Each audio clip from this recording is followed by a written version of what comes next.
युहावा का किरदार खालिद भुला नहीं पा रहा था और 4 बरस पुरानी बातें उसे सुनाई दे रही थीं।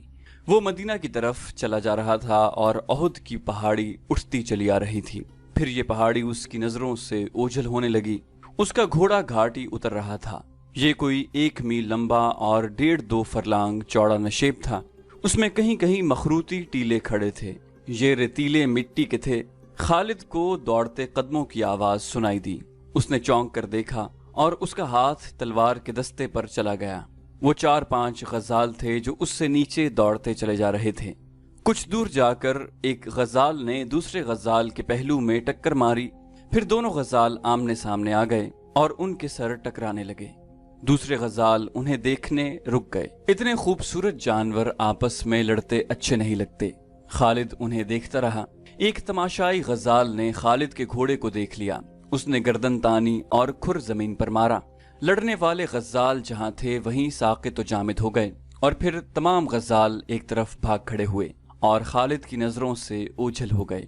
कुरैश के सरदार 2 गिरोहों में बट गए थे। उनकी आपस में दुश्मनी पैदा नहीं हुई थी, लेकिन प्यार मोहब्बत इत्तेहाद वाली पहली सी बात भी नहीं रही थी। खालिद को याद आ रहा था कि सब अबू सुफियान की सरदारी और सालारी को तस्लीम करते थे, लेकिन खिंचाव सा पैदा हो गया था। जब इत्तेहाद की जरूरत थी उस वक्त अहले कुरैश निफाक के रास्ते पर चल निकले थे। खालिद को ये सूरत हाल सख्त नागवार गुजरती थी। क्या आपको मालूम नहीं कि आपका निफाक दुश्मन को तक़वियत देता है? खालिद ने एक रोज अबू सुफियान से कहा था। क्या आपने कभी सोचा है कि इस निफाक को इत्तिफाक में किस तरह बदला जा सकता है? अबू सुफियान ने उकताए हुए से लहजे में कहा, बहुत सोचा है खालिद, बहुत सोचा है। सब मुझे पहले की तरह मिलते हैं, लेकिन मैं महसूस करता हूँ कि बाज के दिल साफ नहीं। क्या तुम कोई सूरत पैदा कर सकते हो कि दिलों से मैल निकाला जाए? खालिद ने कहा, हाँ, मैंने एक सूरत सोच रखी है। मैं यही तजवीज आपके सामने ला रहा हूँ। जिन सरदारों के दिलों में मैल पैदा हो गई है वो अब समझने लगे हैं कि हम नाम के जंगजू रह गए हैं और हमने मुसलमानों का डर अपने दिलों में बिठा लिया है। शारजा ने 6 मुसलमानों को धोखा देकर और उनमें से 2 को आपके हाथों मरवा कर हमारी शक्ल सूरत ही बदल डाली है। उसका इलाज ये है कि हम मदीना पर हमला करें या मुसलमानों को कहीं ललकारें और साबित कर दें कि हम जंगजू हैं और हम मुसलमानों को खत्म करके ही दम लेंगे। हमारे पास जवाज मौजूद है। अबू सुफियान ने कहा, मैंने उहद की लड़ाई में आखिर में मोहम्मद को ललकार कर कहा था कि तुमने बदर में हमें शिकस्त दी थी। हमने उहद की पहाड़ी के दामन में इंतकाम ले लिया है। मैंने मोहम्मद से ये भी कहा था कि कुरैश के सीनों में इंतकाम की आग जलती रहेगी। हम अगले साल तुम्हें बदर के मकाम पर ललकारेंगे। खालिद ने कहा, हाँ, मुझे याद है। उधर से उमर की आवाज आई थी। उसने कहा था कि हमारे अल्लाह ने चाहा तो हमारी अगली मुलाकात बदर के मैदान में ही होगी। आवाज तो उमर की थी, अल्फाज मोहम्मद के थे। अबू सुफियान ने कहा, मोहम्मद बहुत जख्मी था, वो ऊंची आवाज में बोल नहीं सकता था। मैं मोहम्मद को पैगाम पहुंचाता हूँ कि फुला दिन बदर के मैदान में आ जाओ और अपने अंजाम को पहुंचो। दोनों ने एक दिन मुकर्रर कर लिया और फैसला किया कि किसी यहूदी को मदीना भेजा जाए। दूसरे ही दिन अबू सुफियान ने कुरैश के तमाम सरदारों को अपने यहाँ बुलाया और बड़े जोश खरोश के साथ ऐलान किया कि वो मुसलमानों को बदर के मैदान में ललकार रहा है। कुरैश यही खबर सुनने के मुंतजिर थे। उन्हें अपने अजीजों के खून का इंतकाम लेना था। उनके दिलों में रसूलुल्लाह सल्लल्लाहु अलैहि वसल्लम की नफरत बारूद की तरह भरी हुई थी जो एक चिंगारी की मुंतजिर थी। वो कहते थे कि मोहम्मद ने बाप बेटे को और भाई भाई को एक दूसरे का दुश्मन बना दिया है। अबू सुफियान के इस ऐलान ने सबके दिल साफ कर दिए और वो जंगी तैयारियों की बातें करने लगे। एक दानिशमंद यहूदी को पैगाम दिया गया कि वो मदीना जाकर नबी करीम सल्लल्लाहु अलैहि वसल्लम को दे और जवाब लेकर आए। खालिद को याद आ रहा था कि वो उस रोज किस कदर मुतमईन और मसरूर था। कुरैश के सरदारों के दिलों में जो तकद्दुर पैदा हो गया था वो साफ हो गया था। खालिद बड़ हाँकने वाला आदमी नहीं था, लेकिन उसने तहिया कर लिया था कि रसूल खुदा सल्लल्लाहु अलैहि वसल्लम को अपने हाथों से कत्ल करेगा। यहूदी एलची जवाब लेकर आ गया। रसूलुल्लाह ने अबू सुफियान की ललकार को कबूल कर लिया था।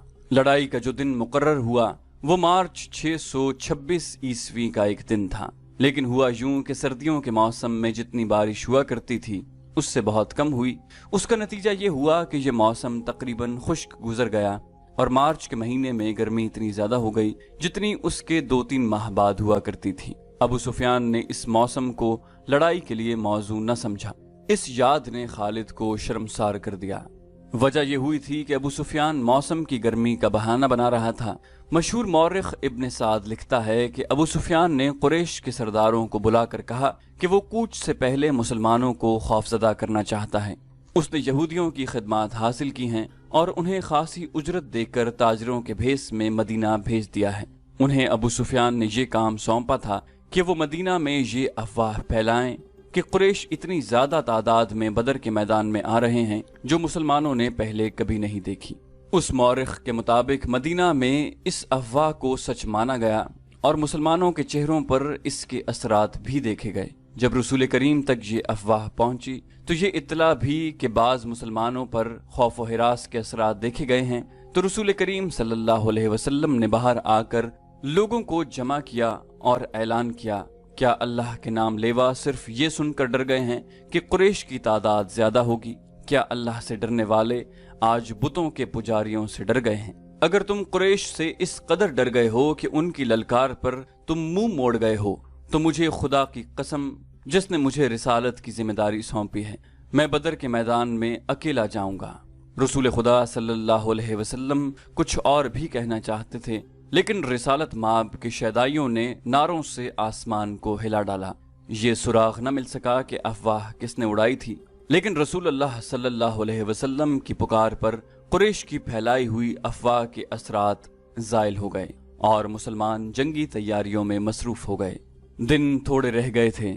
کوچ کے وقت مسلمانوں کی تعداد 1500 تھی۔ ان میں صرف 50 گھڑ سوار تھے۔ جن یہودیوں کو افواہ پھیلانے کے لیے مدینہ بھیجا گیا تھا انہوں نے واپس آ کر بتایا کہ افواہ نے پہلے پورا کام کیا تھا، لیکن ایک روز محمد نے مسلمانوں کو اکٹھا کر کے چند ہی الفاظ کہے تو مسلمان بدر کو کوچ کے لیے تیار ہو گئے۔ ان کی تعداد مدینہ میں ہماری موجودگی تک 1500 تک پہنچ گئی ہے۔ ہمارا خیال ہے کہ تعداد اس سے کم یا زیادہ نہیں ہوگی۔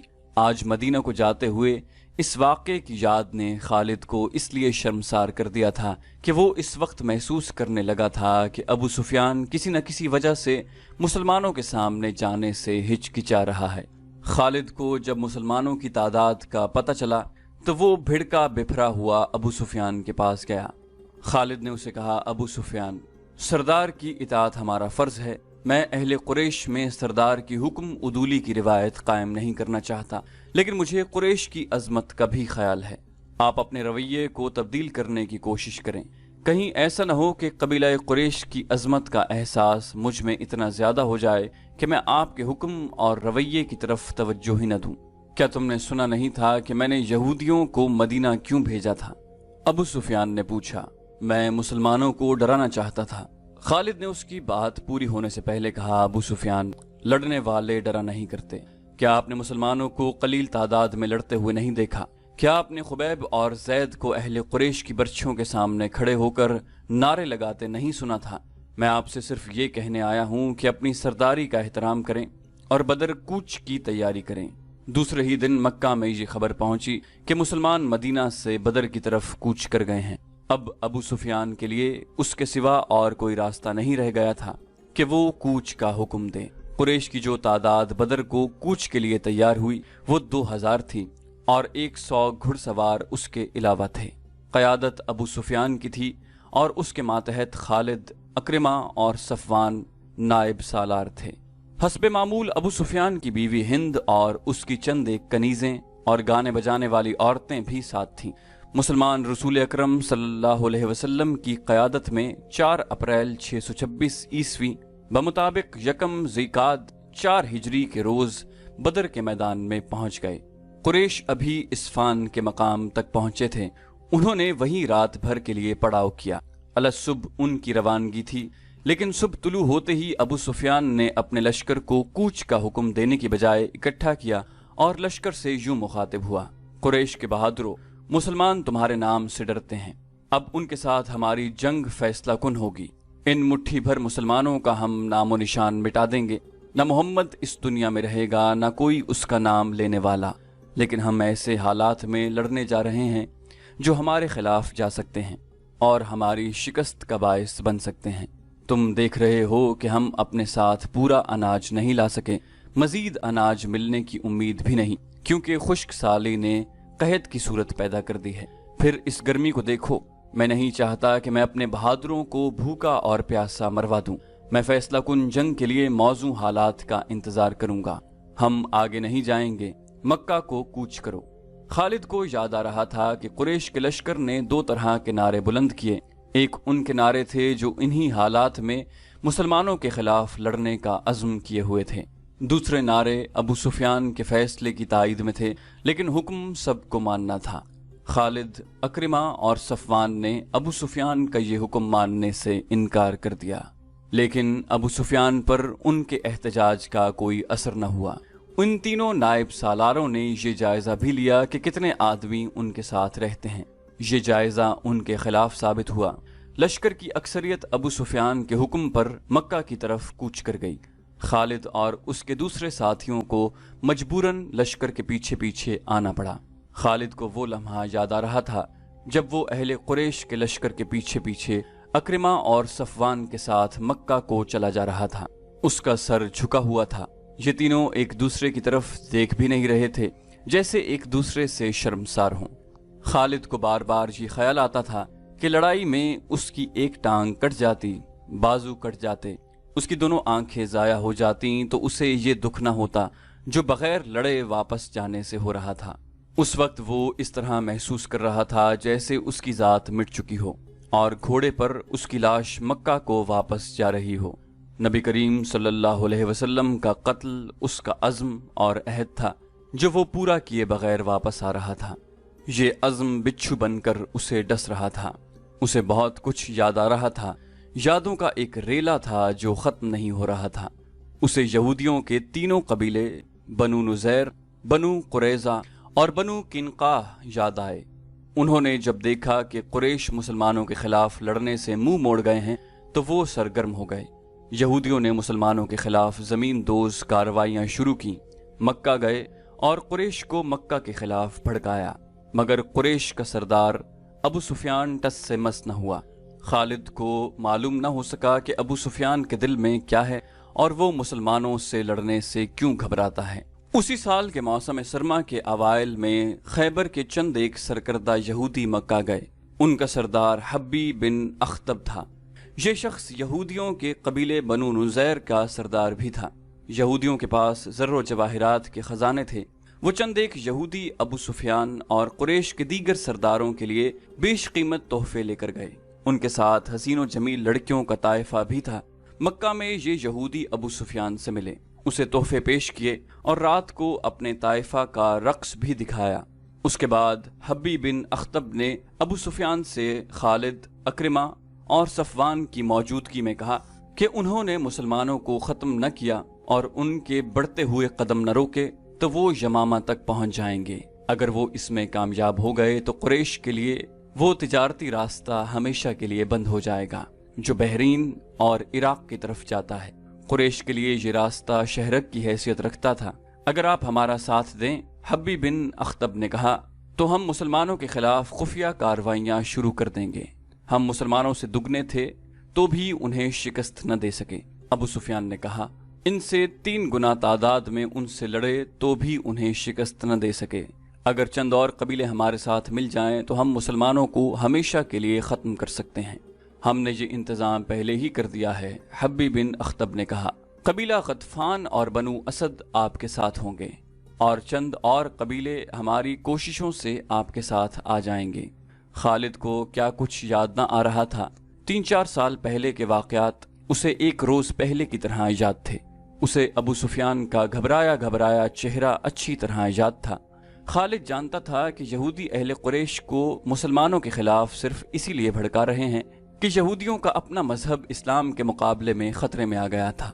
लेकिन उन्होंने अबू सुफियान को ऐसी तस्वीर दिखाई थी जिसमें उसे मुसलमानों के हाथों तबाही नजर आ रही थी। दूसरी तरफ खालिद, अक्रिमा और सफवान बिन उमैया ने अबू सुफियान को सर उठाने के काबिल नहीं छोड़ा था। हम आपको अपना सरदार तस्लीम करते हैं, लेकिन आप ये तस्लीम करें कि आप बुज़दिल हैं। अगर मुसलमान मौसम की खराबी और कहत में लड़ने के लिए आ गए थे तो हम भी लड़ सकते थे। आपने झूठ बोलकर हमें धोखा दिया। अबू सुफियान बुज़दिल है। अबू सुफियान ने पूरे कबीले को बुज़दिल बना दिया है। अब मोहम्मद के चीले हमारे सर पर कूदेंगे। और ऐसी बहुत सी तंज और गुस्से से भरी हुई आवाजें मक्का के गली कूचों में गश्त करती रहीं। इन आवाजों के पीछे यहूदियों का दिमाग भी काम कर रहा था, लेकिन अहले कुरैश की गैरत और उनका जज्बा इंतकाम उन्हें चैन से बैठने नहीं देता था। अबू सुफियान इस हाल तक पहुंच गया कि उसने बाहर निकलना ही छोड़ दिया। खालिद को वो दिन याद आया जब उसे अबू सुफियान ने अपने घर बुलाया था। खालिद के दिल में अबू सुफियान का वो एहतराम नहीं रह गया था जो कभी हुआ करता था। वो बादल नखास्ता सिर्फ इसलिए चला गया कि अबू सुफियान उसके कबीले का सरदार है। वो अबू सुफियान के घर गया तो वहां अक्रिमा और सफवान भी बैठे हुए थे। अबू सुफियान ने कहा, खालिद, मैंने मदीने पर हमले का फैसला कर लिया है। खालिद को ऐसा महसूस हुआ जैसे उसने गलत सुना हो। उसने अक्रिमा और सफवान की तरफ देखा। उन दोनों के होंठों पर मुस्कुराहट आ गई। अबू सुफियान ने कहा, हाँ खालिद, जिस कदर जल्दी हो सके लोगों को मदीना पर हमले के लिए तैयार कर लो।